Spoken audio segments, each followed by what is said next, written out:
myself. I came out here from the Bay Area a couple of years ago to join Telos. It is a cybersecurity company in Northern Virginia in Ashburn. They've been around for about 30 years, mostly providing cybersecurity and security to the federal government, Department of Defense, and some of the other agencies that we don't talk a lot about.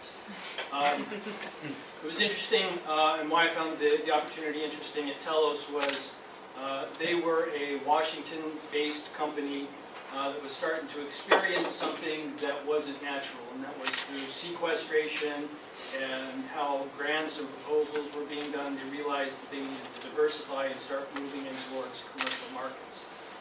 And that was one of the things that I was very interested in helping them move from a solely government clientele into commercial markets. In doing that, it's a significant cultural shift for a company, as well as getting an understanding of the skills and the capabilities that they need aren't necessarily what have made them successful in the past, as well as starting to define other folks from the region that understand the differences between doing work for the government and actually building commercial companies and commercial services. So one of the things, a little bit about me and why I think I'm here. So, as I said, I came from California. I graduated from California Polytechnic with a degree in engineering. Cal Poly is a great school. Their motto is learn by doing. They feed a lot of engineers to Google, Apple, IDEO. They have a very hands-on way of doing things, which I found out, fortunately, helps you when you go to get a job. You can actually do something. After several years, I went to work for Accenture, which was Anderson Consulting at the time. One of the things that I wanted to do, I was very interested in, was actually getting into more government type of work and doing work within the public sector. So I took a position in the city and county of San Francisco. I ran their technology as the chief operations officer for the Department of Technology for the city and county of San Francisco for 5 years. While I was there, we had an event that made me very, very aware of cybersecurity issues. I'll talk a little bit about that later. Then our mayor at the time then became the Lieutenant Governor, Gavin Newsom.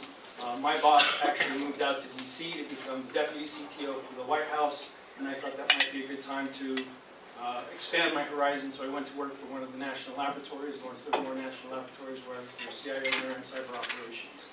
The thing that was really intriguing to me was the amount of technology that the government spends money on in cybersecurity was not getting to where it needed to go. It wasn't getting to state and local governments, it wasn't getting to K-12, it wasn't getting to the universities, and it's generally things that get me upset that I then decide to do something.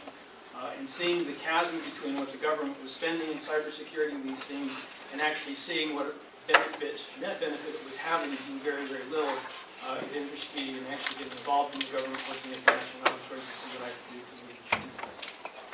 Which then led to, after I left Livermore, my significant finished her PhD at Berkeley. She was actually a UVA graduate from West Potomac, so we decided to move back out here, and that's why I found the position with Telos. The problem, I had mentioned that there is a gap in cybersecurity. I had this issue when I was in San Francisco of an employee who had been hired by the city and county of San Francisco several years before I got there, who actually had a criminal record. This person was in charge of running a lot of our city and county's infrastructure, as well as sheriff, public health, police department, Department of Emergency Management. Long story short, the individual went to prison, was in court for a very, very long time. But when we finished with this, we brought in the best cybersecurity folks that we could find. From Cisco, AT&T, other companies called Tripwire. We re-architected the city's entire network. And then concurrently, I went out and hired what we call a red team to do penetration testing and see how good the work was. It took them 45 minutes to reclaim the network, or actually take over the network. And this was my holy crap moment, this epiphany where you no longer sleep anymore. It was that easy. We would see things, you'd see nation-state actors and other folks trying to get into your governments, into your HR departments, into your health departments, to the police departments, and they do it quite successfully. But the fact that it took only 45 minutes brought to my mind, if this is the situation for the city and county of San Francisco, I can guarantee you what the rest of the United States looks like, and it is not a pretty picture. So moving down to the, so I go to Lawrence Livermore, Department of Energy, Weapons Laboratory, with a lot of sophistication, a lot of tools. Typically what happens in a national laboratory is they'll build a technology for an agency. They'll deliver that technology, the agency will go off on their happy way, and the laboratories in the government are left with intellectual assets and capability, but there's no home for it. There's no one sponsoring it, there's no mechanisms for it to be transferred, and although they talk a lot about commercialization and technology transfer, they don't do it very well. And part of that is a cultural issue that comes and stems from the academic institutes. A lot of the national laboratories, you have very prestigious and very accomplished scientists and engineers, PhDs, and they're very excellent at what they do. Part of the mission of the national laboratories is not to anticipate what problems we're going to have tomorrow. It's really to look out what problems are we going to have 40, 50 years from now and start building those type of capabilities. But what happens is it becomes kind of a caste system. And so you can have this is a little bit overstatement, but there's a lot of truth to it. You can come into some of these environments with a Nobel Prize in economics, and you will still be seen as a second-class citizen because you're not a card-carrying PhD engineer from certain institutes. I appreciate that, but from the taxpayer's perspective, I hated that. To see that we had assets that could solve problems, but there was a culture that was inhibiting and encumbering that. So jump forward. So I'm here in Ashland, meeting with my CEO, and they start talking about a summer internship program. And then they go on to talk about how it would start very promising. They would go get promising students from STEM, that were very good at science and mathematics. But then what would happen is over the course of 12, 15 weeks, it would devolve to that individual sweeping out the back bay and not really giving that person that type of opportunity. I mentioned that we had ran some of these internship programs at the National Laboratory, so they gave it to me and said, okay, here you go. It's like everyone took a step backwards and we're still standing. So what I wanted to do with that opportunity is actually see what I could do to break this chain. So I went out to the Loudoun Academy of Sciences and met with their program director, George Wolf, to interview some of the students to see what is the capability of the students before I decided what type of work and what type of projects that I wanted to give them. And I was very amazed. In fact, I was almost in disbelief with some of the capabilities of the students. I saw some of their poster sessions, and when I left, I went to my boss and I said, I'm going to call BS. I said, I just don't believe they're doing this caliber or quality of work. And that was part of my own myopic. I look back when I was in high school, where you had to ride your bicycle to the library, you had to go to the card catalog. I didn't have Google, I didn't have mom and dad driving me. And it's a little bit different out here. The parents that are very committed, these kids are having the resources and they're getting some of the guidance. So I took a handful of students from there.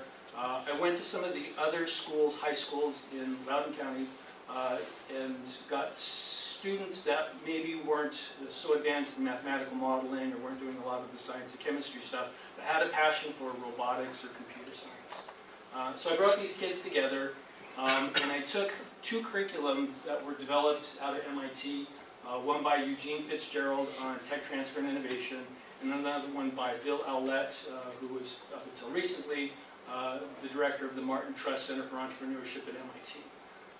They have curriculum that they teach there for their undergraduate students or students that are interested in taking what they've learned at MIT and spinning those off into businesses.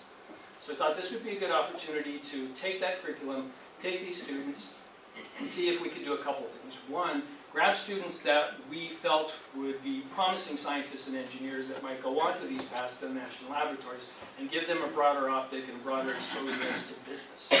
Because it just incensed me that we would have opportunities and waste them because we couldn't broaden our cultural view of what students and engineers and the workforce needed to be in the future. So we brought the students in, we put them on teams. The idea was to run the curriculum the first year, let them come up with a project or start a business of their own, also give them one that we thought was promising. So I reached out to some of the friends that I knew at one of the national laboratories. They introduced the students to a very unique technology called digital ants, which is a biomimicry model for cybersecurity. So I'll talk a little bit about that. in a little bit. And to my surprise, they all did very, very well. At the end of this, what we did at the end of the first summer session was we put them in a real Shark Tank. So we brought in folks from venture capital firms. In Virginia, they've got the NBTC, another organization called MOP 37, which is a cybersecurity accelerator program. And I asked them to be very candid, put the students through this at the end, the Shark Tank, but then also give us very critical feedback, because we didn't want to sugarcoat anything. And much to my surprise, they were abusive as crap to the students, and the students loved it. So I was mortified in some of these meetings and the conversation, but they did very, very well. So we felt good in what we did. We decided last year that we were going to rerun the program and expand it.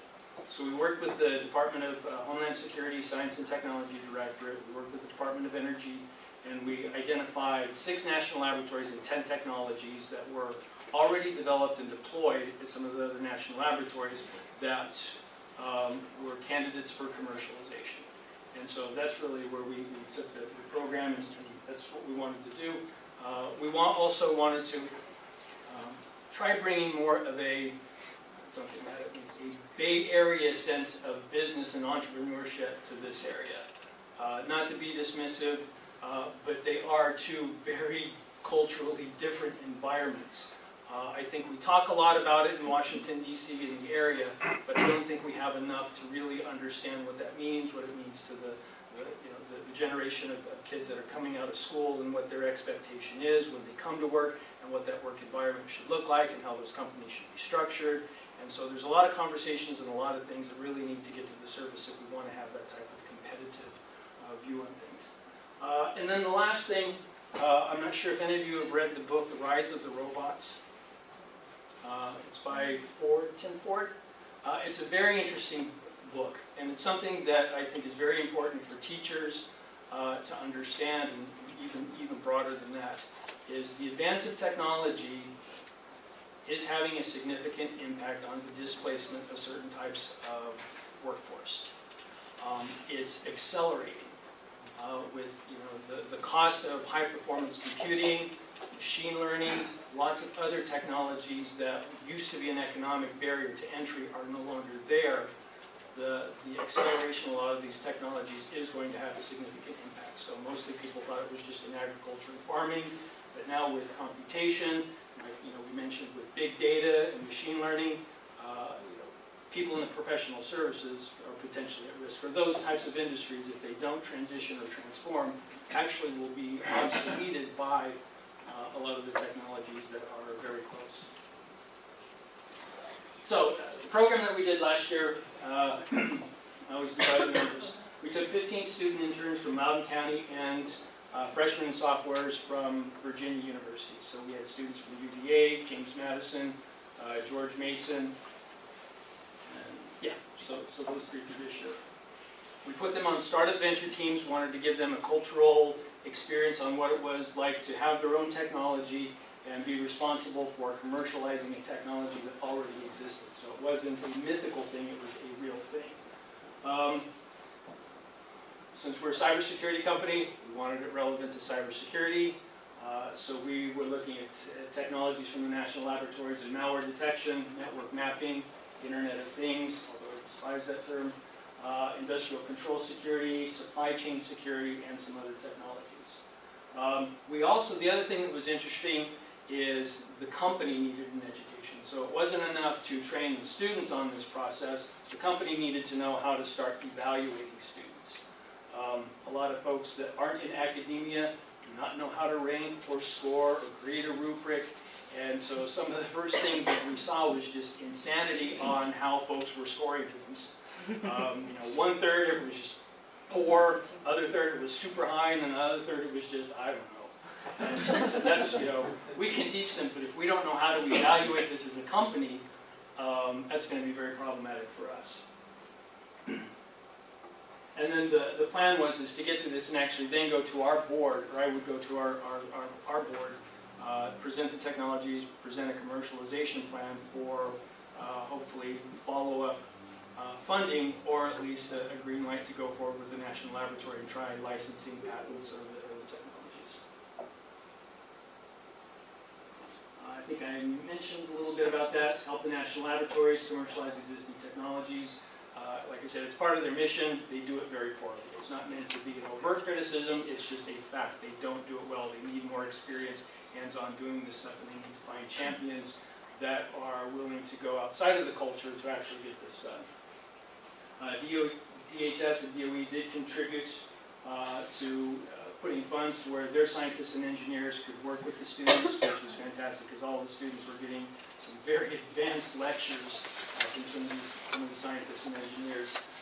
And typically it would be very difficult for companies to do this because when you want to hire an engineer that comes from a national laboratory or weapon laboratory, they're very, very expensive because of all of the costs, guns, guards, and gates, nuclear materials, and all those type of things. So it's very risky for some businesses to try taking that on when you've got a scientist or an engineer of under quality.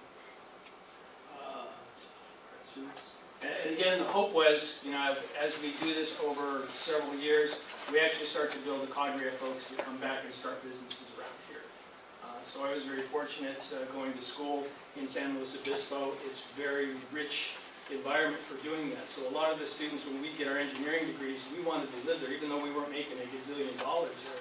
There was a quality of life issue, but then you started to see more and more startups and a lot of technologies come out of that area. So it was a very nice place to work. And candidly with the students, I tell them, I want them to do very well. I want them to start businesses and make a lot of money so I can be on their boards and not have to work. So some of the technologies. So this is an eye chart.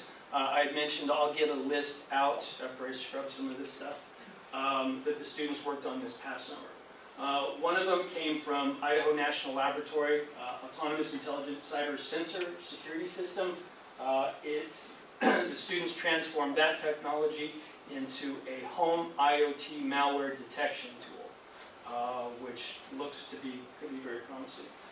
Another one that was exceptionally interesting and fun was called MorphoHawk.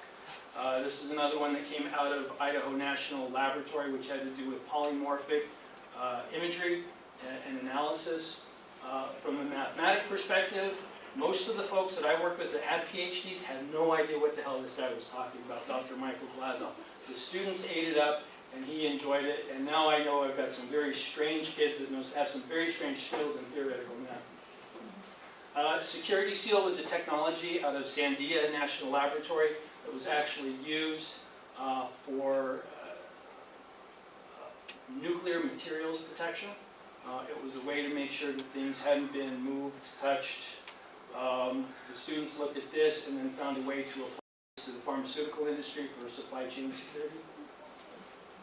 Super ID was a project that the students worked on out of Pacific Northwest National Laboratory. It actually started about 8-9 years ago with the Department of Homeland Security, Interpol, and Europol. And it was coming up with risk algorithms that would map physical identities with cyber identities. So it was very interesting, very intriguing. The students got to understand about psychometrics, behaviorometrics, and how to build ensemble algorithms to put these things together to identify people and also be able to create associated risk scores on things in certain contexts. Code DNA is just a lot of words, and I don't have enough time for that one. NEMS was a network mapping tool that was actually developed by Lawrence Livermore. I had worked on. The students looked at that. And then there was one that actually came from the University of Georgia, built just for universities, called Amico. And it was a technology to help analyze malware before it gets into the university or the school system. There's a lot of the IT folks at your schools, I'm sure, are always dealing with unique or intriguing problems. So the process, so this is what was important. So this is out of a program, ran out of MIT, Martin Trust Center for Entrepreneurship. We took it and we modified it for a company, made some tweaks and adjustments, but the idea was to do a couple things. One, dispel the entrepreneurship myth. That either people are born as entrepreneurs or they're not. Entrepreneurship can be taught. And that's what's very important. It's really giving folks a path, a roadmap, teaching them what to do, what to look for. I still find with a lot of folks that aren't students, They have a very hard time. They'll present a technology, but really telling me what value that technology has. What problem is it actually solving? What's my economic utility? How do you get it to me? How do I support it? How do I operate it? For a lot of folks it seems to be magic, but the reality is if you can teach this to the students, especially the ones that are very interested in it, they adapt very, very well, and they enjoy it. And what I've also noticed, which has been great, is I have a cultural problem. I have folks that have been working with the company for a very long time. I call them the institutionalists. To be negative, but they're very set in their ways. Failure is something that they avoid.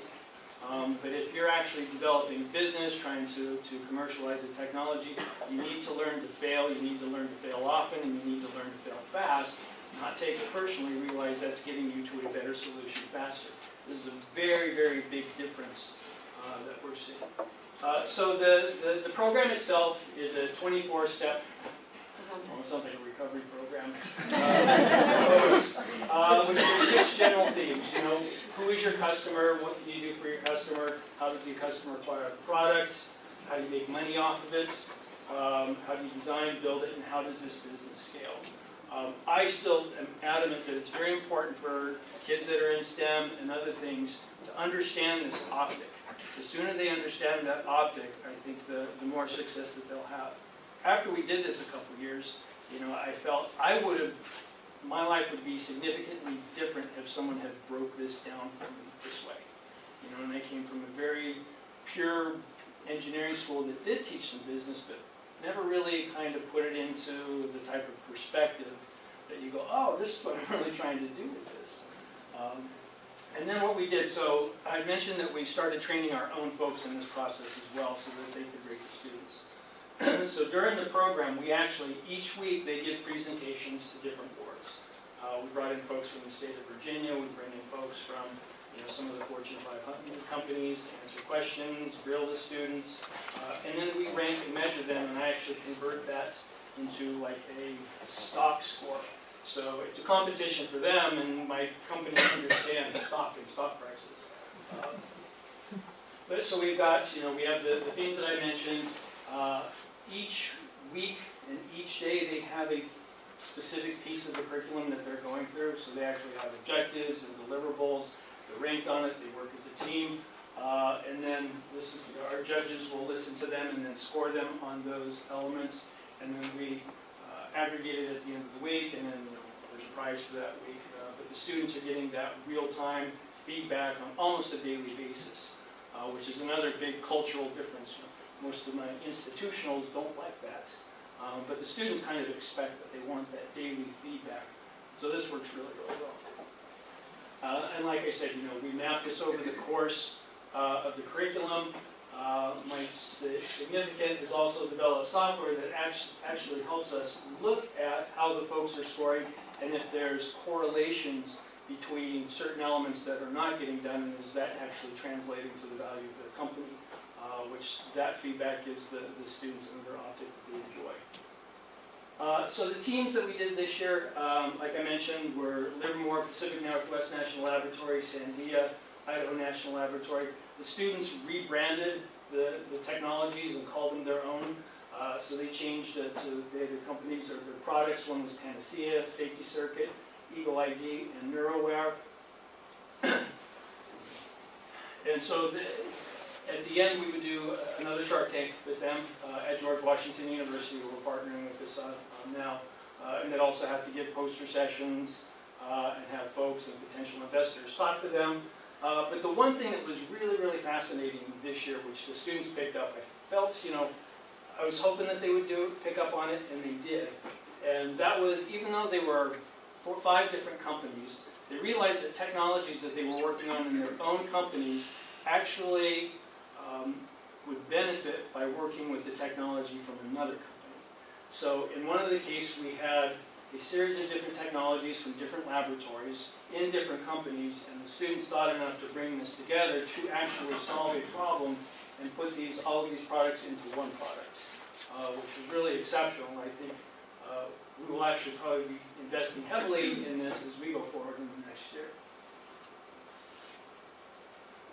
I had mentioned safety circuits from Sandia National Laboratories, which is the one for nuclear materials protection. The students have turned this into a pharmaceutical supply chain security product, which now Sandia actually rolls this into the presentation for their technology as they present. Eagle ID, I had mentioned a little bit about. This was the Super ID project from PNNL. The students worked with some of the financial service folks and found out where this technology actually fits into finding insider risk and fraud within its employees within financial service institutions. AICS was the industrial control technology at Idaho National Laboratories that the kids had come up with a plan to actually create a device for people's homes that could monitor the traffic from their refrigerator, from their toaster, from the Xbox, because there's a lot of communications going on in your home that you probably don't realize. And you probably don't want those conversations or those types of things going on. But it's very difficult to get your head around just all of the things that are going on, who's on my network, who's war driving. And this is actually a way for you to get a simple way on your phone to say, hey, does your Xbox need to be talking to the refrigerator? Simplifying that, you can say, no, that's a bad thing, and then blacklisting those types of connections. This one, I won't go through the entire presentation, but this was Panacea that the students gave. I'll just kind of roll through it real quickly. This was their Shark Tank presentation. Again, you know, the beginning was explaining to folks what is the problem, who is having the problem. So this was my pitch to them on sell fear. But you don't need to sell it, it's happening. It was, you know, each day that they would come in, there would be another thing happening. You say, wow, this is very important. Why does a data breach hurt? So they were able to find that, you know, utility in the problem that they were solving.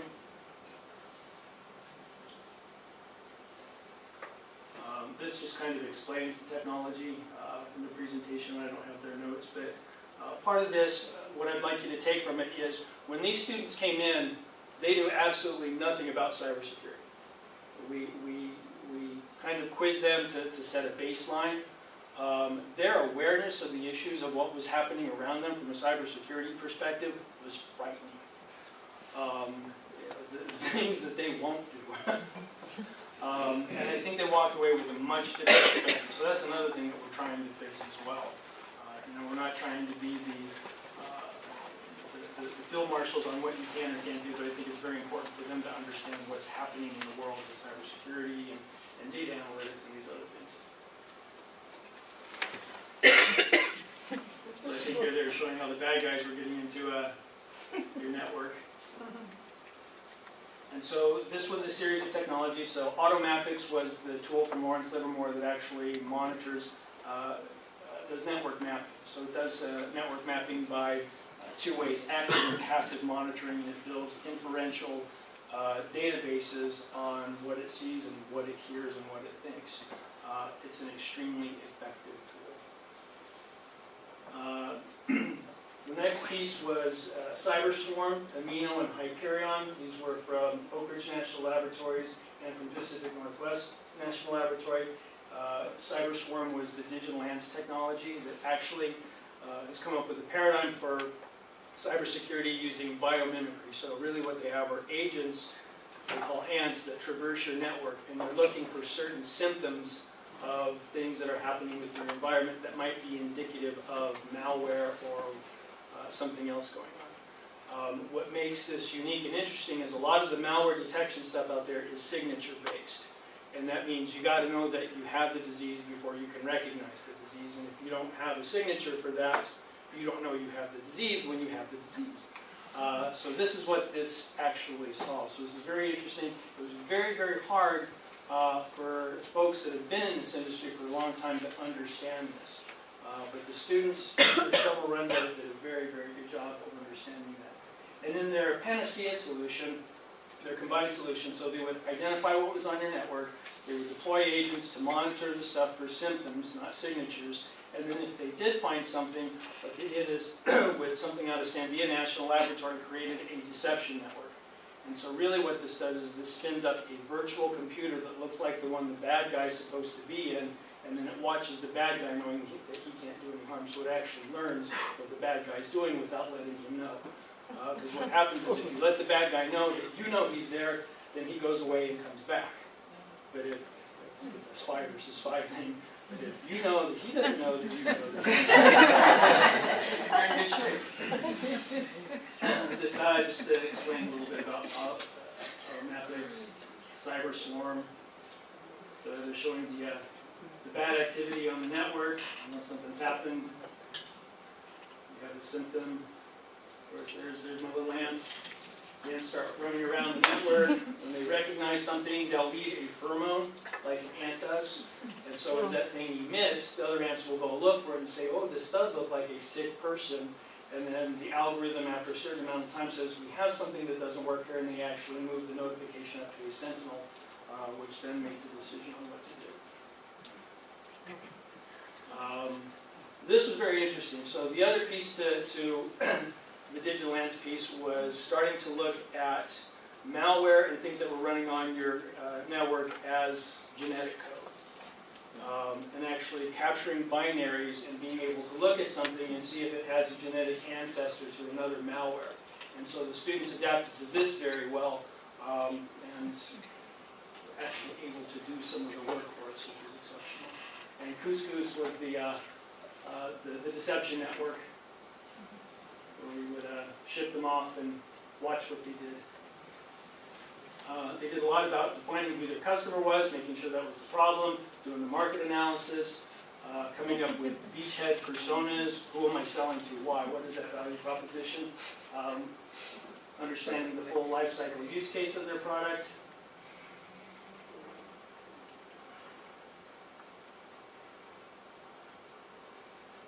What was the decision process to actually buy a product or not buy a product, and then being able to declare the value proposition. I still 99.99% of the time will have someone come to me with the technology and they can't tell me what the value proposition is. If I don't know what it is, I'm not going to do their homework. For the students to understand this early was a huge, was hugely beneficial. Then they were asked to, with the technology, plot their competitive position, come up with a go-to-market strategy, understand what the cost of acquiring customers were. They had to do their financials, all of their financials up like this. So, and that's not how it works in the real world. That's how they think it works. So just profits there, costs here. That's how it runs. Yearly financials, and the company that presented the students that called themselves Immersive Technical Solutions. So this year we're reinvesting in it. So the one thing that I really, really loved about this is my boss doesn't pay it lip service. We actually pay the interns anywhere from $10 to $15 an hour. So he pays about $100,000 to $150,000 a year just to bring in interns and expose them to this. To me, that's a commitment to workforce development. You know, my title is Director of Innovation. I'm always trying to manage scope and expectation. Innovation doesn't happen in 1 year or 2 years. If you're good, incremental innovation will happen in 5 to 10. Fundamental innovation is a 15 to 25-year venture. So my boss gets it. But we're perpetually having to go to the boards and explain why this isn't hitting the bottom line. So there's pressure for me now to have these students actually start making money. So we're going into our 3rd year. We've made some changes. We've invested in and created a new center at George Washington University for advanced algorithm development. One of my areas of background is in high-performance computing, machine learning, behavioral computing. And so we have this relationship. We're in the process of trying to come up with a dual enrollment program for the students that go through this. So we've submitted a curriculum to George Washington University. Excuse me. So some of the high school students can either get, I forget what you guys call it, they get to go out for the day, or they can either get high school credits if they need them, or potential college credits for the course. This year's going to be much different. We've actually built, so 2 of my interns came back over the Christmas holidays and helped me build this behemoth, which is what we call a Beowulf high-performance computing cluster, which now will enable us to run a whole bunch of what we call big data analytic frameworks. And so as we go into this next year, we're working specifically with Pacific Northwest National Laboratory. We're going to bring 15 to 21 students back. We've selected their technologies. We've given them the platforms to develop. We've given them the curriculum. And so the hope is that they'll help us out, Department of Homeland Security, Department of Energy, and maybe walk away with a business idea that they can bring back to the area and give me my board position. So,